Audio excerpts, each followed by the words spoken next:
आगामी विधानसभा चोणां नूं लैके बीजेपी काफी सरगर्म नजर आ रही है कि जो बीजेपी का मेन फोकस हुण पेंडू वोट बैंक है। ये असी इसलिए कह रहे हैं क्योंकि पंजाब बीजेपी के प्रधान केवल सिंह ढिल्लों ने वर्ल्ड बैंक नूं एक चिट्ठी लिखी है। वर्ल्ड बैंक के प्रेसिडेंट अजय बंगा नूं ये लैटर पंजाब बीजेपी के प्रधान केवल ढिल्लों ने लिखी है। वर्ल्ड बैंक नूं पंजाब के किसानों लई अगे आउण दी अपील की गई है।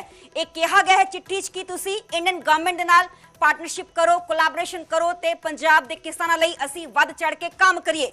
ये अपील की गई है, दरखास्त की गई है पंजाब बीजेपी के प्रधान केवल सिंह ढिल्लों दे वल्लों।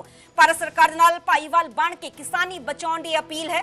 फसली विभिन्नता दे लई फंडिंग, स्किलिंग ते होरना खेतरां 'च मदद मंगी गई है। जिक्रयोग है कि पीएम मोदी पेंडू विकास दे लई सदा वचनबद्ध ने। इस गल दा जिक्र केवल ढिल्लों दे वल्लों कीता गया है।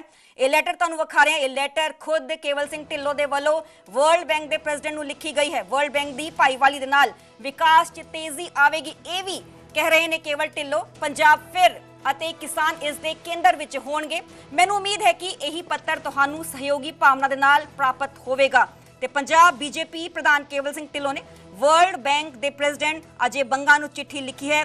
इस चिट्ठी च वख-वख गल्लां दा जिक्र किया गया, जिस तरह कि ऑल्टरनेटिव लाइवलीहुड यानी कि किसानां दी जो पूरी निर्भरता है वो फसलों तो अलावा किसी होर चीज़ ते भी होए। मेरे नाल मेरे सहयोगी विनेश कटारिया लाइव जुड़े हुए ने। विनेश, तो इस बारे जानकारी चाहांगे। ये जो चिट्ठी लिखी गई है वर्ल्ड बैंक के प्रेसिडेंट नूं, ये इस गल वल इशारा कर रही है कि हुण मेन फोकस पंजाब बीजेपी का किसानी है, किसानी मुद्दे ने, पीजेंट्री है, क्योंकि जो पेंडू वोट बैंक है वही उन्हां दा मेन फोकस आने वाले दिनों च रहने वाला है। बिल्कुल, देखो सरब, जिस तरीके नाल इन्हां ने चिट्ठी लिखी है, एक तरीके नाल वर्ल्ड बैंक के चीफ के स्टेटमेंट ते ऑब्जेक्शन भी रेज की है ते नाल दी नाल उन्होंने बीजेपी का विजन भी दस्सिया ते वर्ल्ड बैंक नूं इनवाइट भी किया है कि आओ इंडिया आओ, पंजाब आओ, आपां किसानी संबंधी चर्चा करिए, कुछ प्लैनिंग्स करिए।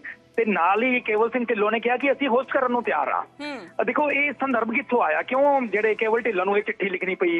वर्ल्ड बैंक के चीफ है अजय बंगा, सिख परिवार नूं बिलोंग करदे आ, उन्हां दे रूट्स भी पंजाब तो हाँ। उन्होंने एक इंटरव्यू दिता। इंटरव्यू विच उन्होंने एक बड़ी चिंताजनक गल पेश की। उन्होंने कहा कि जिहड़ी पंजाब वर्गी स्टेट है, जिहड़ी मेरी होम स्टेट है, उत्थों दे नौजवान आंदे है जिन्हां कोले ठीक ठाक पैसा हुंदा, जमीन हुंदी है, कुछ एकड़ जमीन वेच दिंदे आ, फिर कुछ टाइम लैविश लाइफ स्पेंड करते हैं। बकायदा उन्होंने जिक्र किया लैविश लाइफ दे विच भी एसयूवी गड्डियां दा इस्तेमाल करते हैं, स्मोक करते हैं, ड्रिंक करते हैं, ये सारियां चीज़ां दा जिक्र किया।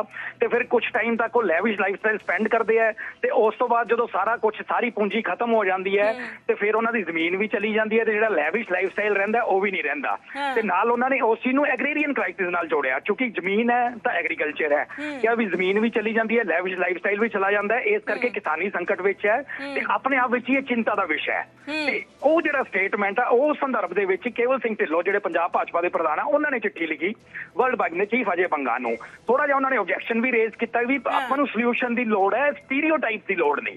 ते बकायदा केवल सिंह ढिल्लों ने आपदे लैटर विच जिक्र किया ते नाल उन्होंने कहा कि जिहड़ी बीजेपी है, जिहड़ी भावें मैं तो जानना चाहांगी क्योंकि 2020 च किसानी आंदोलन होया, बीजेपी ते जो किसान ने हाल तक जो खफा ने ये गल्लां सामने आंदियां ने कि कितना किते उन्होंने मनाउण दे लई एक पहलकदमी इसनूं कहा जा सकता है, क्योंकि आगामी विधानसभा चोणां भी आ रही ने ते जो पेंडू वोट बैंक है उस ते मेन फोकस है पंजाब बीजेपी का।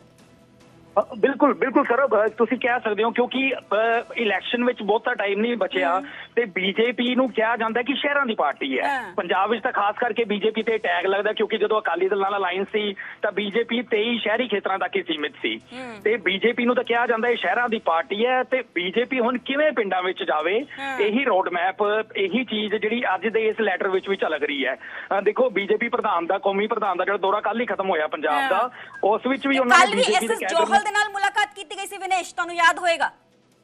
जी जी जी बिल्कुल, खेती संकट दे महान इकोनॉमिस्ट ने एसएस जौहल बिल्कुल बिल्कुल उन्हां नाल मुलाकात का भी कंटैक्ट यही सीगा भी पंजाब की किसानी नूं लैके किवें चर्चा की जाए, किवें बचाया जाए।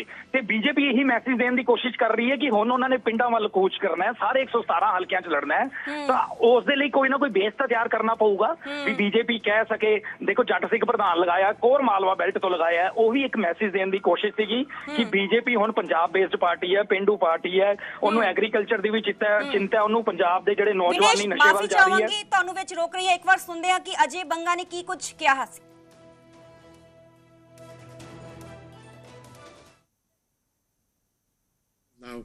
at question in different ways. So when I grew up in India, my father's in the army, but I'm from the Punjab, which is used to be the agricultural center of India. If you go there today, you'll find all these young kids who've sold off their farms. They're really rich for about 4 years. They buy a great SUV, a big television, smoke a lot, drink a lot, do all kinds of other stuff, and 4 years later, they're broke. And they end up in a shanty town of an urban center, basically trying to find gig economy jobs. Urban center, all of which is now at question in different ways. So when I grew up in India, my father's in the army, but I'm from the Punjab, which is used to be the agricultural center of India. If you go there today, you'll find all these young kids who've sold off their farms. They're really rich for about 4 years. They buy a great SUV, a big television, smoke a lot, drink a lot, do all kinds of other stuff, and 4 years later, they're broke. And they end up in a shanty town of an urban center, basically trying to find gig economy jobs. Urban center, all of which is now at question in different ways. So when I grew up in India, my father's in the army, but I'm from the Punjab, which is used to be the agricultural center of India. If you go there today, you'll find... ਤੇ ਮੇਰੇ ਨਾਲ ਮੇਰੇ ਸਹਿਯੋਗੀ ਵਿਨੇਸ਼ ਕਟਾਰੀਆ ਲਗਾਤਾਰ phone line ਤੇ ਮੌਜੂਦ ਨੇ। ਵਿਨੇਸ਼, ਅਸੀਂ ਬਿਆਨ ਸੁਣਿਆ ਵਿਜੇ ਬਾਂਗਾ ਦਾ, ਅਜੇ ਬਾਂਗਾ ਦਾ। ਉਹਨਾਂ ਨੇ ਇਸ ਗੱਲ ਦਾ ਜ਼ਿਕਰ ਕੀਤਾ ਕਿ ਕਿਸ ਤਰੀਕੇ ਨਾਲ ਹੁਣ ਜੋ ਨੌਜਵਾਨ ਪੀੜ੍ਹੀ ਹੈ ਆਪਣੀ ਜ਼ਮੀਨਾਂ ਵੇਚ ਦਿੰਦੀ ਹੈ, ਉਸ ਤੋਂ ਬਾਅਦ SUVs ਖਰੀਦੀਆਂ ਜਾਂਦੀਆਂ ਨੇ, ਸਮੋਕ ਕਰਦੇ ਨੇ, ਡਰਿੰਕ ਕਰਦੇ ਨੇ, ਐਸ਼ ਕਰਦੇ ਨੇ। ਇਸ ਤਰੀਕੇ ਨਾਲ ਯਾਨੀ ਕਿ ਕਹਿੰਦੇ ਉਹਨਾਂ ਦੇ ਵੱਲੋਂ ਕੋਸ਼ਿਸ਼ ਕੀਤੀ ਗਈ ਹੈ ਕਿ ਜੋ ਨੌਜਵਾਨ ਪੀੜ੍ਹੀ ਹੈ ਉਹ ਡੀਰੇਲ ਹੋ ਗਈ ਹੈ। ਬਿਲਕੁਲ ਬਿਲਕੁਲ ਸਰ, ਮੈਂ ਇਸੇ ਗੱਲ ਦਾ ਹੀ ਜ਼ਿਕਰ ਕਰ ਰਿਹਾ ਸੀਗਾ ਕਿ ਜਿਸ ਤਰੀਕੇ ਨਾਲ ਉਹਨਾਂ ਨੇ ਕਿਹਾ ਕਿ ਲੈਵਿਸ਼ ਲਾਈਫ ਸਟਾਈਲ, ਕਿ ਜ਼ਮੀਨ ਵੇਚੀ, ਸ਼ੋਅ ਆਫ ਕੀਤਾ, ਕਿ SUV ਗੱਡੀ ਲੈ ਲਈ ਤੇ ਉਸ ਤੋਂ ਬਾਅਦ ਪਾਰਟੀਆਂ ਕਰਨ ਲੱਗ ਗਏ ਤੇ ਜਿਹੜਾ ਡਰਿੰਕ ਐਂਡ ਸਮੋਕ ਵਾਲਾ ਕਲਚਰ, ਤੇ ਫਿਰ ਬਾਅਦ ਚੋਂ ਗਿਗ ਇਕਨੋਮੀ ਵਿੱਚ ਆ ਗਏ, ਗਿਗ ਜੌਬਸ ਵਿੱਚ ਆ ਗਏ।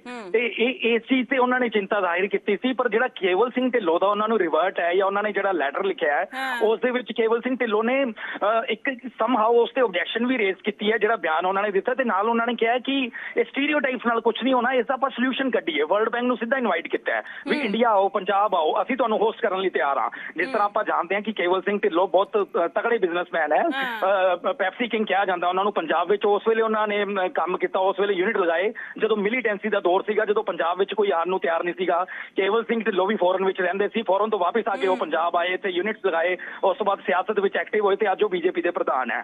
ਤੇ ਇਸ ਕਰਕੇ ਕੇਵਲ ਸਿੰਘ ਢਿੱਲੋਂ ਵੱਲੋਂ ਨੂੰ ਵੀ ਇਹ ਕਿਹਾ ਜਾਂਦਾ ਵੀ ਉਹਨਾਂ ਨੇ ਉਦੋਂ ਲੀਗ ਤੋਂ ਹਟ ਕੇ ਸੋਚਿਆ ਜਦੋਂ ਪੰਜਾਬ ਵਿੱਚ ਕੋਈ ਇਨਵੈਸਟ ਕਰਨ ਨੂੰ ਤਿਆਰ ਨਹੀਂ ਸੀਗਾ, ਪੰਜਾਬ ਵਿੱਚ ਕੋਈ ਆਉਣ ਨੂੰ ਤਿਆਰ ਨਹੀਂ ਸੀਗਾ। ਉਸ ਤੋਂ ਬਾਅਦ ਇਹ ਸਿਆਸਤ ਵਿੱਚ ਆਏ, ਪਹਿਲਾਂ ਇੱਕ ਤਗੜੇ ਵਪਾਰੀ ਦੇ ਤੌਰ ਤੇ ਐਸਟੈਬਲਿਸ਼ ਹੋ ਚੁੱਕੇ ਸੀ ਇਹ ਪੰਜਾਬ ਵਿੱਚ।